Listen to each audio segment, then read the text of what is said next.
Hi అండి. Welcome to TGPSC exams. మనం previous వీడియోలో అసఫ్ జాహీలు టాపిక్‌లోని మ 6వ నిజాం మీర్ మెహబూబ్ అలీ ఖాన్ గురించి 343 బిట్ దాకా మనం కంప్లీట్ చేశామండి ప్రీవియస్ వీడియోలో.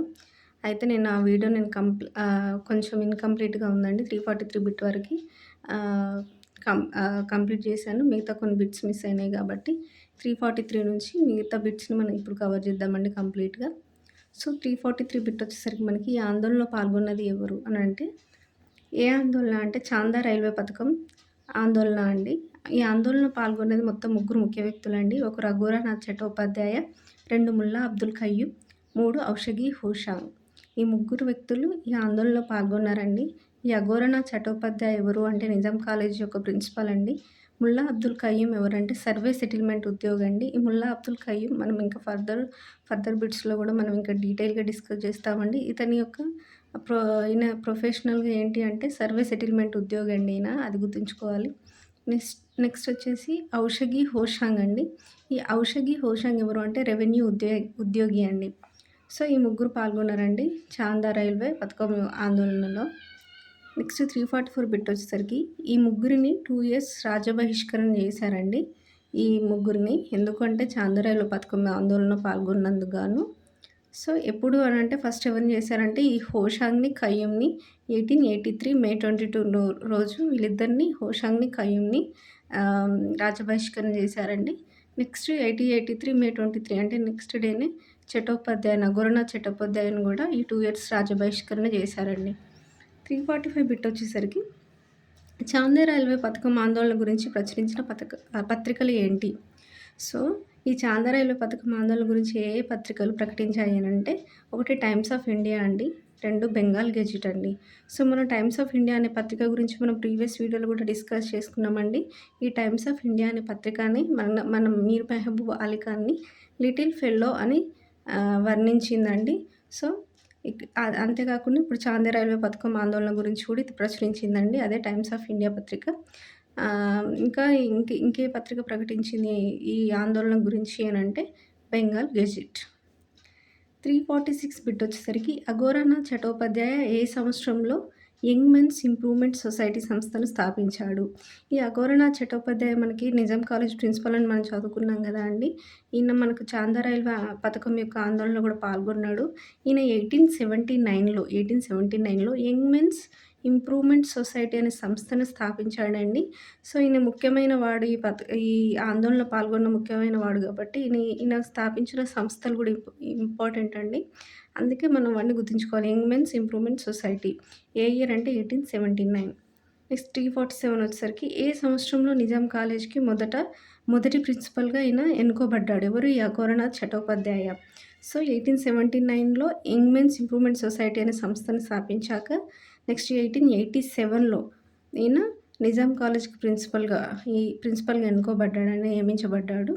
ఎన్నో ప్రిన్సిపల్ అంటే ఈయననే ఫస్ట్ ప్రిన్సిపల్ అండి నిజాం కాలేజ్‌కి అఘోరనాథ్ చట్టోపాధ్యాయ. ఏ ఇయర్ అంటే 1887. నెక్స్ట్ బిట్ వచ్చేసరికి అఘోరనాథ్ చట్టోపాధ్యాయ ఎవరి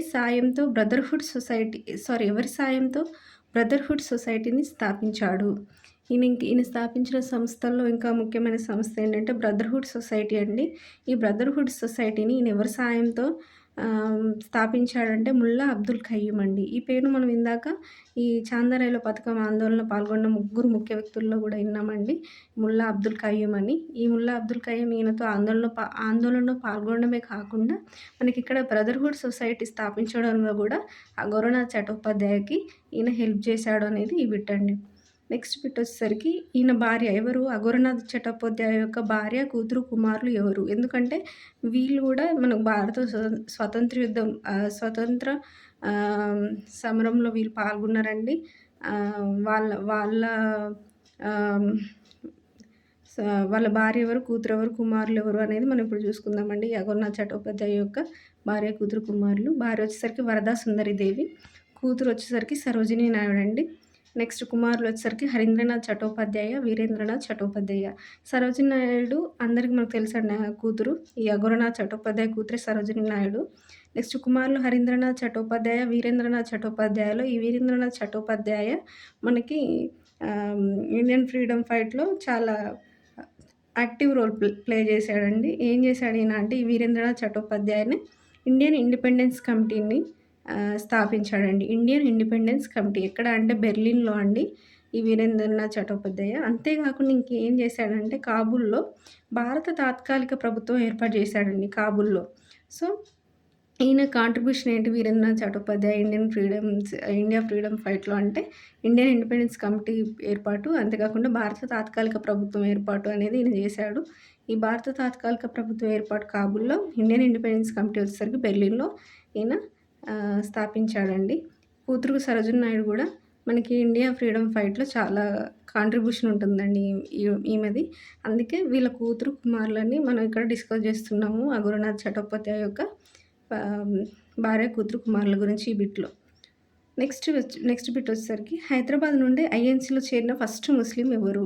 సో, మనకిక్కడ ఐఎన్‌సీలో చేరిన ఫస్ట్ ముస్లిమే. కానీ ఎక్కడి నుంచి చేరాడు? హైదరాబాద్ నుంచి. అంటే మన హైదరాబాద్ నుంచి ఐఎన్‌సీలో ఇండియన్ నేషనల్ కాంగ్రెస్‌లో ఐఎన్‌సీ అంటే ఇండియన్ నేషనల్ కాంగ్రెస్ అండి. ఈ ఐఎన్‌సీలో చేరిన ఫస్ట్ ముస్లిం మన హైదరాబాద్ నుండి ఎవరు అంటే ముల్లా అబ్దుల్ ఖయ్యూమ్ అండి. ఈ ముల్లా అబ్దుల్ ఖయ్యూమ్ మనం ఇందాక బిట్‌లో ఈ బ్రదర్‌హుడ్ సొసైటీ స్థాపనలో సహాయంలో డిస్కస్ చేశాము. అంతేకాకుండా చాందారాయిలో పథకం యొక్క ఆందోళనలో కూడా ఆయన పేరుని డిస్కస్ చేశామండి. సో, ఇతనే మనకి ఐఎన్‌సీలో చేరిన ఫస్ట్ ముస్లిం. ఎక్కడి నుంచి అంటే హైదరాబాద్ నుండి అండి. నెక్స్ట్ 351 బిట్ వచ్చేసరికి ఏ ఫ్లీ ఫర్ కంపల్సరీ ఎడ్యుకేషన్ రచయిత ఎవరు? So, A flea for compulsory education ఎవరు అనంటే ముల్లా అబ్దుల్ ఖయ్యూమే అండి. సో, ఈ ఐఎన్‌సీలో చేరిన ముల్లా అబ్దుల్ ఖయ్యూమే ఇది రాసాడండి. ఫ్లీ ఫర్ కంపల్సరీ ఎడ్యుకేషన్ అనే గ్రంథాన్ని. సో, ఈయన ఏ భాషలో రాసాడంటే ఉర్దూలో రాసాడండి. నెక్స్ట్ బిట్ వచ్చేసరికి సామాజిక విద్య సంస్కరణల కొరకు ఇక్వానాస్ సుప్తా సొసైటీ స్థాపకుడు ఎవరు?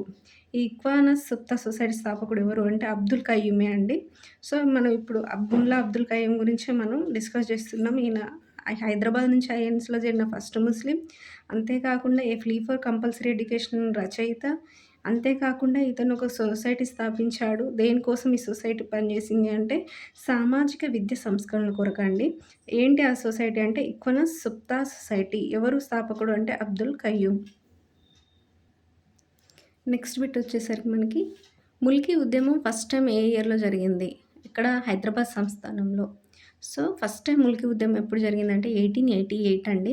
సో, 888 అని గుర్తుంచుకోండి, ఈజీగా ఉంటుంది. ముల్కీ ఉద్యమం అనేది మనకి తెలంగాణ మూవ్‌మెంట్‌లో చాలా ఇంపార్టెంట్ రోల్ ప్లే చేసిన ఉద్యమం. అండ్ ఫస్ట్ ఉద్యమం అండి తెలంగాణ మూవ్‌మెంట్‌లో. అంటే తెలంగాణ కోసం ఆహ్, ప్రత్యేక తెలంగాణ కోసము, తెలంగాణ స్థానికుల కోసము ఏమంటారు పోరాడిన ఉద్యమం అండి ముల్కీ ఉద్యమము. ఇది ఫస్ట్ ఎప్పుడు స్టార్ట్ అయిందంటే 1888లో అండి హైదరాబాద్ సంస్థానంలో. నెక్స్ట్ 354 బిట్ వచ్చేసరికి ముల్కీ ఉద్యమం 1888 నాటి దివాన్ ఎవరు? సో, ముల్కీ ఉద్యమం 1888 నాటి దివాన్ ఎవరంటే సర్ అస్మాన్ జా అండి. ఇక్కడ మనం గుర్తుంచుకోవాల్సింది ఏంటంటే, మనం ఇందాక చాందారాయిలో పథకం అప్పుడు అది అగ్రిమెంట్‌లో ఉన్నప్పుడున్న దివాన్ ఎవరు? తర్వాత అది ఆందోళన జరిగేటప్పుడు దివాన్ ఎవరు అంటే, అగ్రిమెంట్ ఉన్నప్పుడు ఉన్న దివాన్ సాలార్జంగ్ 1 అండి. సాలార్జంగ్ 1 అండి. తర్వాత ఆ పథకం గురించి ఆందోళన జరిగేటప్పటికి ఆయన సాలార్జంగ్ 1 చనిపోయి ఆయన ప్లేస్‌లో మనకి ఆహ్, ఆహ్, ఆయన ప్లేస్‌లో మనకి మీర్ లాయక్ అలీ ఖాన్ వచ్చారండి. అది మనం ప్రీవియస్ బిట్‌లో డిస్కస్ చేసుకున్నాము. సో, మనకప్పుడు ఆందోళన సమయంలో చాందారాయిలో పథకం యొక్క ఆందోళన సమయంలో ఉన్న దివాను మీర్ లాయక్ అలీ ఖాన్ అయితే, ముల్కీ ఉద్యమం నాటికి ఉన్న దివాను సర్ అస్మాన్ జా అండి. ఏ ఇయర్‌లో ఈ ముల్కీ ఉద్యమం స్టార్ట్ అయిందంటే 1888. నెక్స్ట్ బిట్ వచ్చేసరికి ముల్కీ ఉద్యమ ప్రారంభకుడు ఎవరు? సో, ఈ 1888లో జరిగిన ముల్కీ ఉద్యమ ప్రారంభకుడు ఎవరు అంటే లాయర్ కిషన్ రావ్ అండి. ఈయన ఒక లాయర్. ఈయన పేరేంటంటే కిషన్ రావ్. ఈయన్నే ఈ ముల్కీ ఉద్యమాన్ని ప్రారంభించిండండి. సో, అంతేకాకుండా ఇక్కడ మనం గుర్తుంచుకోవాల్సిన విషయం ఏంటంటే ముల్కీ హక్కుల కోసం పాటుపడిన దివాను ఎవరు అంటే మహారాజా కిషన్ పెర్షద్ అండి. సో, ముల్కీ ఉద్యమ ప్రారంభకుడు వచ్చేసరికి మనకి లాయర్ కిషన్ రావ్. ముల్కీ హక్కుల కోసం పాటుపడిన దివాన్ ఎవరు అంటే మొత్తం దివాన్లలో ఎవరు ముల్కీ హక్కుల కోసం పోరాడిర్రు అంటే మహారాజా కిషన్ పెర్షద్ అండి. ఈయన చాలా ఇంపార్టెంట్. సో, అందుకే మనం ఇక్కడ నోట్ చేసుకున్నాము. నెక్స్ట్ బిట్ వచ్చేసరికి మూసీ నది వరదలు ఏ సంవత్సరంలో వచ్చాయి? సో, మూసీ నది వరదలు ఏ సంవత్సరంలో వచ్చాయంటే 1908 అండి. ఇవన్నీ మనం ఎందుకు డిస్కస్ చేస్తున్నామంటే ఇవన్నీ ఇప్పుడు మనం డిస్కస్ చేసే బిట్స్ అన్నీ మనకి మెహబూబ్ అలీ ఖాన్, మీర్ మెహబూబ్ అలీ ఖాన్ టైంలో జరిగిన ఇన్సిడెంట్స్ అండి. సో, అందులో ఉన్న ముఖ్యమైన ఇన్సిడెంట్స్ మనం డిస్కస్ చేస్తున్నాం. ఆయన టైంలోనే మూసీ నది వరదలొచ్చినాయి. ఏ సంవత్సరంలో వచ్చినాయంటే 1908 అండి. సెప్టెంబర్ 28 రోజు. మూసీ నది వరదలకు మరో పేరు ఏంటి? ఈ మూసీ నది వరదలకు మరో పేరు ఏంటంటే great Musi floods. Great Musi floods అని గూడా అంటామండి. సో, ఈ గ్రేట్ మూసీ ఫ్లడ్స్ ద్వారా ఏ ప్రాంతం నీటిమయమైంది అనంటే అఫ్జల్‌గంజ్ ప్రాంతం అండి. సో, అఫ్జల్‌గంజ్ ప్రాంతం అనేది బాగా ఎఫెక్ట్ అయిన ఏరియా గ్రేట్ మూసీ ఫ్లడ్స్ వల్ల అనేది గుర్తుంచుకోవాలి. నెక్స్ట్ బిట్ వచ్చేసరికి ఈ వరదల్లో ఎంతమంది మరణించారు? సో, ఈ గ్రేట్ మూసీ ఫ్లడ్స్ ద్వారా ఎంతమంది చనిపోయారంటే ఇంచుమించుగా 20,000 మంది చనిపోయారండి ఈ ఫ్లడ్స్‌లో. సో, ఇది 20,000 మంది చనిపోవడం అనేది చాలా పెద్ద విషయం గాబట్టి గుర్తుంచుకోవాలి. ఎంతమంది చనిపోయారంటే అరౌండ్ 20,000 మంది చనిపోయారండి ఆ రోజుల్లోనే. నెక్స్ట్ ఈ అఫ్జల్‌గంజ్ దగ్గర ఒక 150 మంది బ్రతికారండి. 20,000 మంది చనిపోగా గూడా. ఎట్లా బతికారు వీళ్ళు ఈ ఫ్లడ్స్‌లో అంటే, అక్కడే ఉన్న అఫ్జల్‌గంజ్ ప్రాంతంలో ఉన్న ఒక చింత చెట్టు ఎక్కారండి వీళ్ళు. ఆ చింత చెట్టు మీద 150 మంది బ్రతికారు కాబట్టి, ఆ చింత చెట్టు ఇప్పటి వరకు గూడా ఫేమస్సే అండి. అఫ్జల్‌గంజ్ చింత చెట్టు దగ్గర ప్రతి సంవత్సరం ఏ ఏ రోజైతే ఈ ఫ్లడ్స్ వచ్చాయో సెప్టెంబర్ 28 ఆ సంవత్సరం ఆ డేట్ రోజు ప్రతి సంవత్సరం వెళ్లి మా మౌనం పాటిస్తానండి చింత చెట్టు దగ్గర. ఎందుకంటే ఆ చింత చెట్టు అనేది మనకు గుర్తు. మూసీ ఫ్లడ్స్‌లో ఎంతమంది చనిపోయారు, ఆ చెట్టెక్కి ఎంతమంది బ్రతికారు ఆ చెట్టు వల్ల, చింత చెట్టు వల్ల, ఈ అఫ్జల్‌గంజ్ చింత చెట్టు వల్ల అనేది చాలా హ్మ్, కీ రోల్ ప్లే చేసింది కాబట్టి మన గ్రేట్ మూసీ ఫ్లడ్స్‌లో ఈ అఫ్జల్‌గంజ్ చింత చెట్టు అనేది బాగా ఫేమస్ అండి ఇప్పటి వరకు గూడా. నెక్స్ట్ బిట్ వచ్చేసరికి మూసీ వరదలపై సూచనలు చేయడానికి వేసిన కమిటీ ఏంటి? సో, ఈ మూసీ ఫ్లడ్స్ మీద ఒక కమిటీ ఏసారండి. అంటే ఈ వరదల్ని మనం నివారించొచ్చు. ఇంత రేంజ్‌లో మనుషులు చనిపోయారు గదండీ! 20,000 మంది దాకా చనిపోవడం అంటే not a small thing. So, yeah! In ఈ ఇట్లాంటి ఇంకా ఫ్యూచర్‌లో మనకు రాకుండా ఉండడానికి సూచనలు జేయడానికి ఒక కమిటీ ఏసారండి. ఏ కమిటీ ఎవరి అధ్యక్షతన అంటే మోక్షగుండం అధ్యక్షతన అండి. మోక్షగుండం విశ్వేశ్వరయ్య అధ్యక్షతన ఏశారు. నెక్స్ట్ 360 బిట్ వచ్చేసరికి బీరార్ శాశ్వత ఒప్పందం ఏ సంవత్సరంలో జరిగింది? సో, మనం ఆల్రెడీ మన ప్రీవియస్ వీడియోస్‌లో, టాపిక్స్‌లో మనం డిస్కస్ చేసుకున్నది ఏంటి అంటే బీరార్ శాశ్వత బీరార్ అనేది బాగా బాగా న్యూస్‌లో ఉంటది. అప్‌కమింగ్ వీడియోస్‌లో అని మనం అనుకున్నామండి. సో, ఆ బీరార్ శాశ్వత ఒప్పందం ఏ సంవత్సరంలో జరిగిందంటే 1902 అండి. సో, ఇక్కడ మనం గుర్తుంచుకోవాలి 1902లో బీరార్ శాశ్వత ఒప్పందం, 1908లో మనకి మూసీ వరదలు అండ్ ముల్కీ యుద్ధం వచ్చేసరికి 1888 అండి. నెక్ ఇది జరిగిన ఇంపార్టెంట్ థింగ్స్ అండి. మీర్ మెహబూబ్ అలీ ఖాన్ టైంలో. నెక్స్ట్ వచ్చేసరికి మనకి బీరార్ శాశ్వత ఒప్పందంపై సంతకం చేసింది ఎవరు? సో, 1902లో అండి ఇది బీరార్ శాశ్వత ఒప్పందం జరిగింది. సంతకం చేసింది ఎవరు అంటే అప్పుడున్న viceroy lord Curzon. Next 362 bit వచ్చేసరికి లార్డ్ కర్జన్ హైదరాబాద్ రాష్ట్ర పాలన వ్యవస్థను మెరుగుపరిచేందుకు ఎవరి నాయకత్వంలో ముగ్గురు అధికారులను నియమించాడు? ఈ ముగ్గురు అధికారులు కూడా బ్రిటిష్ అధికారులండి. సో, ఈ హైదరాబాద్ రాష్ట్ర పాలన వ్యవస్థను మెరుగుపరిచేందుకు ఒకరి నాయకత్వంలో ముగ్గురు బ్రిటిష్ అధికారులను నియమించాడండి. ఎవరి నాయకత్వంలో అంటే కాసన్ వాకర్ నాయకత్వంలో అండి. ఎవరి నాయకత్వం అంటే కాసన్ వాకర్. దేనికోసం నియమించాడంటే ఈ హైదరాబాద్ రాష్ట్ర పాలన వ్యవస్థను మెరుగుపరిచేందుకండి. ఎవరు నియమించారంటే లార్డ్ కర్జన్ అండి. ఈ లార్డ్ కర్జనే అప్పుడున్న వైస్‌రాయ్. సో, ఈ కాసన్ వాకర్ అంటాయన ఎవరు అంటే ఆర్థిక మంత్రి అండి. ఇందులో ఇంకొక అతను గూడా ఉన్నారు హకీన్స్ అని. ఈ హకీన్స్ ఎవరంటే ఇన్స్‌పెక్టర్ జనరల్ అండి. నెక్స్ట్ 363 బిట్ వచ్చేసరికి Hyderabad Deccan spinning weaving mills limited అనేది ఎప్పుడు స్థాపించబడింది అనంటే 1877. సో, దీని తర్వాత ఇంకా మనకి ఈ వీవింగ్‌కి సంబంధించిన మిల్స్ ఏంటంటే మెహబూబ్ షాయి గుల్బర్గా మిల్స్ 1884, అంతేకాకుండా ఔరంగాబాద్ మిల్స్ 1888. ఇవి ఈ ఈ 3 కూడా మనకి మీర్ మెహబూబ్ అలీ ఖాన్ టైంలో స్థాపించబడిన మిల్స్ అండి.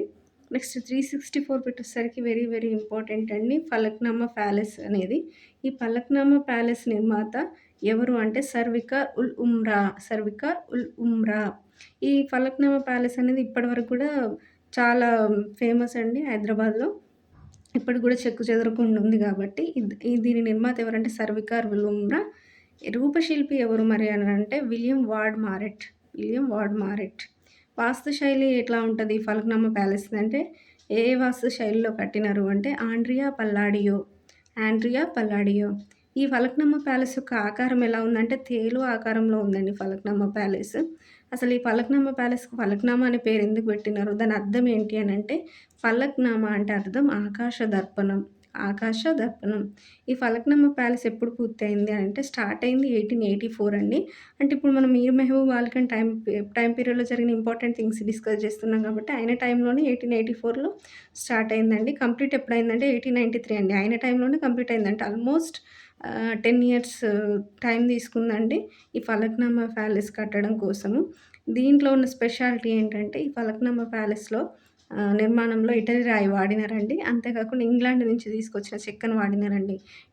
ఇటలీ నుంచి తీసుకొచ్చిన రాయి, ఇంగ్లాండ్ నుంచి తీసుకొచ్చిన చెక్కని ఈ ఫలక్నామా ప్యాలెస్ నిర్మాణంలో వాడారు. అదే దీనిలో ఉన్న స్పెషాలిటీ. కట్టింది ఎవరు అనంటే సర్వికార్ ఉలుంబ్రా అండి. దానికి రూపశిల్పి దాన్ని డిజైనింగ్ ఎవరు చేషిర్రు ఈ ఫలక్నామా ప్యాలెస్ రూపశిల్పి ఎవరంటే విలియం వార్డ్ మారెట్. అంటే ఈ రూపశిల్పి ఏ ఆకారంలో చేశాడు అనంటే తేలు ఆకారం అండి. ఏ వాస్తు శైలిలో కట్టినారు? దీనికి వాస్తు ఏంటి అంటే ఏ శైలిలో అంటే ఆండ్రియా పల్లాడియో అనే వాస్తు శైలిలో కట్టినారు అండి. అసలు ఫలక్నామా అంటే అర్థం ఏంటి అంటే ఆకాశ దర్పణం. కట్టింది 1884 నుంచి 1893. ఇది ఇది ఇవి ఈ గుర్తుంచుకోవాల్సిన విషయాలండి ఫలక్నామా ప్యాలెస్ గురించి. మనం నెక్స్ట్ బిట్ వచ్చేసరికి టౌన్ హాల్ ఏర్పాటు ఎప్పుడు జరిగింది? ఈ టౌన్ హాల్ అంటే ఏర్పాటు ఎప్పుడు జరిగింది అనంటే 6వ నిజాం 40వ బర్త్‌డే సందర్భంగా 1905లో జరిగిందండి ఈ టౌన్ హాల్ ఏర్పాటు అనేది. అంటే అప్పుడు స్థాపించబడింది. ఎప్పుడు పూర్తయిందంటే 1913 అండి. 1905లో దీని టౌన్ హాల్ యొక్క నిర్మాణం స్టార్ట్ అవుతే పూర్తయింది 1913లో అండి. ఈ టౌన్ హాల్ ఏర్పాటు ఎక్కడ జరిగింది అంటే పబ్లిక్ గార్డెన్స్‌లో ఉందండి ఈ టౌన్ హాల్ అనేది. సో, నెక్స్ట్ బిట్ వచ్చేసరికి టౌన్ హాల్ ప్రస్తుతం ఎలా ఉపయోగిస్తున్నారు? ఈ టౌన్ హాల్‌ని ఎక్కడ ఉపయోగిస్తున్నారు? ఎలా ఉపయోగిస్తున్నారు అనంటే అసెంబ్లీగా ఉపయోగిస్తున్నారండి. ఇప్పుడు హైదరాబాద్‌లో ఉన్న అసెంబ్లీ ఏదైతే ఉందో మనం ప్రెజెంట్ వాడేది ఆ అసెంబ్లీ అనేది ఆహ్, ఫ అప్పుడు టౌన్ హాల్‌గా పిలువబడేదండి. అది ఎప్పుడు స్టార్ట్ అయిందంటే 1905 కంప్లీట్ అయింది 1913.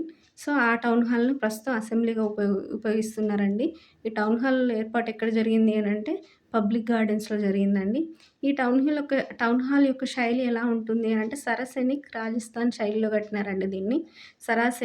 సరసెనిక్ రాజస్థాన్ శైలిలో ఈ టౌన్ హాల్ ఏర్పాటు అనేది జరిగింది. నెక్స్ట్ బిట్ వచ్చేసరికి టౌన్ హాల్‌ని ఏమని పిలుస్తున్నారు? ఇంకా టౌన్ హాల్‌ని అసెంబ్లీలాగా వాడుతున్నారు గదండీ! దీన్ని ఇంకేమని పిలుస్తారు అంటే white gem of Hyderabad. White gem of Hyderabad అని దేన్ని పిలుస్తారు అంటే టౌన్ హాల్‌నే పిలుస్తారండి. ఈ టౌన్ హాల్ ప్రెజెంట్‌లీ మనం ఉపయోగిస్తున్న అసెంబ్లీ భవనము. నెక్స్ట్ 368 బిట్ వచ్చేసరికి బెల్లా విస్టా ప్యాలెస్ ఎవరు, ఎప్పుడు ఏర్పాటు చేశారు? బెల్లా విస్టా ప్యాలెస్ కూడా ఇంపార్టెంట్ అండి. ఈ బెల్లా విస్టా ప్యాలెస్ ఎవరు ఏర్పాటు చేశారంటే అప్పుడున్న హైకోర్టు ప్రధాన న్యాయమూర్తి, ఆ టైంలో ఉన్న హైకోర్టు ప్రధాన న్యాయమూర్తి ముస్లిహుద్దీన్ మహమ్మద్ అనే వ్యక్తి 1905లో ఈ బెల్లా విస్టా ప్యాలెస్‌ని ఏర్పాటు చేశాడండి. ఈ బెల్లా విస్టా అంటే అర్థం ఏంటి అంటే అందమైన వీక్షణం. ఈ బెల్లా విస్టా ప్యాలెస్ అని ఎందుకు పేరు పెట్టినారంటే దాని అర్థం ఏంటి అంటే అందమైన వీక్షణం అని అర్థం అండి. బెల్లా విస్టా అంటే కట్టింది హైకోర్టు ప్రధాన న్యాయమూర్తి అప్పుడున్న హైకోర్టు ప్రధాన న్యాయమూర్తి ముస్లిహుద్దీన్ మహమ్మద్ 1905. సో, మనకిందాక మనం ఫలక్నామా అంటే గూడా అర్థం ఏంటి అని చదువుకున్నాం కదండీ! ఫలక్నామా ప్యాలెస్ గురించి డిస్కస్ చేసినప్పుడు ఫలక్నామా అంటే అర్థం ఆకాశ దర్పణం, బెల్లా విస్టా అంటే అర్థం అందమైన వీక్షణం. మరిప్పుడు ఈ బెల్లా విస్టాని ప్రస్తుతం ఎలా ఉపయోగిస్తున్నారు అనంటే అడ్మినిస్ట్రేటివ్ స్టాఫ్ కాలేజ్ ఆఫ్ ఇండియాగా ఉపయోగిస్తున్నారండి. అంటే అడ్మినిస్ట్రేటివ్ స్టాఫ్‌కి ఒక ఆహ్, అడ్మినిస్ట్రేటివ్ కాలేజ్ ఆఫ్ ఇండియా లాగా దీన్ని ఇప్పుడు ప్రస్తుతం ఉపయోగిస్తున్నారు బెల్లా విస్టాని. టౌన్ హాల్‌ని అయితే అసెంబ్లీ భవనంగా ఉపయోగిస్తున్నారండి. నెక్స్ట్ 371లో విక్టోరియా మెమోరియల్ అనాథ శరణాలయం అనేది ఏర్పాటు చేయబడిందండి. ఏ సంవత్సరం అంటే 1905 అండి. 1905లో విక్టోరియా మెమోరియల్ అనాథ శరణాలయం ఏర్పాటు జరిగింది. ఎవరు ఏర్పాటు చేశారంటే 6వ నిజాం. ఎక్కడ ఏర్పాటు చేశారు అంటే సరూర్ నగర్‌లో అండి. ఈ విక్టోరియా మెమోరియల్ అనాథ శరణాలయం. అయితే ఈ విక్టోరియా మెమోరియల్ అనాథ శరణాలయానికి Victoria memorial home for children అనే పేరు పెట్టింది ఎవరంటే నెహ్రూ అండి. ఏ ఇయర్‌లో అంటే 1953 అండి. 1953లో జవహర్లాల్ నెహ్రూ గారొచ్చి ఈ విక్టోరియా మెమోరియల్ అనాథ శరణాలయం యొక్క పేరుని Victoria memorial home for children అని మార్చాడండి. ఇది ఎప్పుడు స్టార్ట్ అయిందంటే 1905లో దీని నిర్మాణం స్టార్ట్ అయింది. ఏ ఎక్కడ అంటే సరూర్ నగర్ అండి. ఎవరు స్టార్ట్ చేశారంటే ఆరవ నిజాం. దీనికి పేరు మార్చింది ఎవరంటే నెహ్రూ. ఏ ఇయర్‌లో అంటే 1953. నెక్స్ట్ బిట్ వచ్చేసరికి విక్టోరియా జనన హాస్పిటల్ ఏర్పాటు ఎప్పుడు జరిగింది? ఈ జనన హాస్పిటల్ ఎప్పుడు జరిగింది? విక్టోరియా జనన హాస్పిటల్ అంటే వేల్స్ రాకుమారుడు సందర్శన సందర్భంగా ఆరవ నిజాం ఏర్పాటు చేశాడండి విక్టోరియా జనన హాస్పిటల్. ఎప్పుడు అనంటే వేల్స్ రాకుమారుడు సందర్శన సందర్భంగా ఏర్పాటు చేసింది.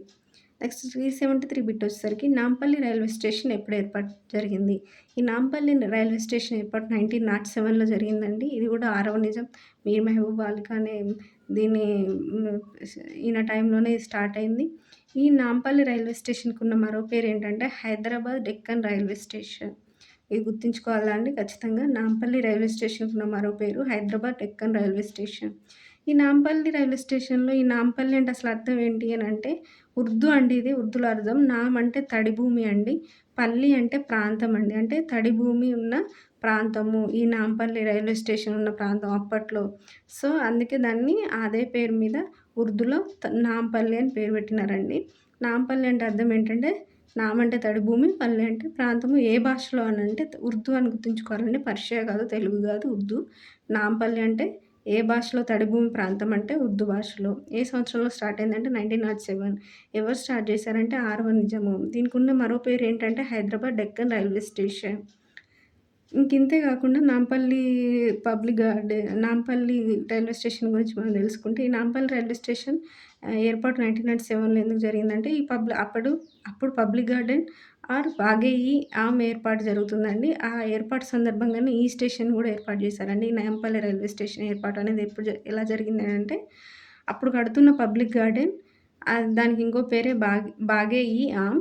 ఇవి కట్టేటప్పుడు దాని ఏర్పాటు సందర్భంగా ఈ స్టేషన్‌ని కూడా ఏర్పాటు చేశారు 1907లో అనేది ఇక్కడ మనకి ఇంపార్టెంట్ గుర్తుంచుకోవాల్సిన విషయము. సో, 1907లో కదండీ నాంపల్లి రైల్వే స్టేషన్ ఏర్పడింది. మరి ఫస్ట్ ట్రైన్ ఎప్పుడెళ్ళింది ఈ రైల్వే స్టేషన్ నుంచి అనంటే 1921 అండి. అంటే 1907లో రైల్వే స్టేషన్ ఏర్పాటు జరిగింది. ఈ స్టేషన్ నుంచి ఫస్ట్ ట్రైన్ స్టార్ట్ అయింది ఎప్పుడంటే 1921.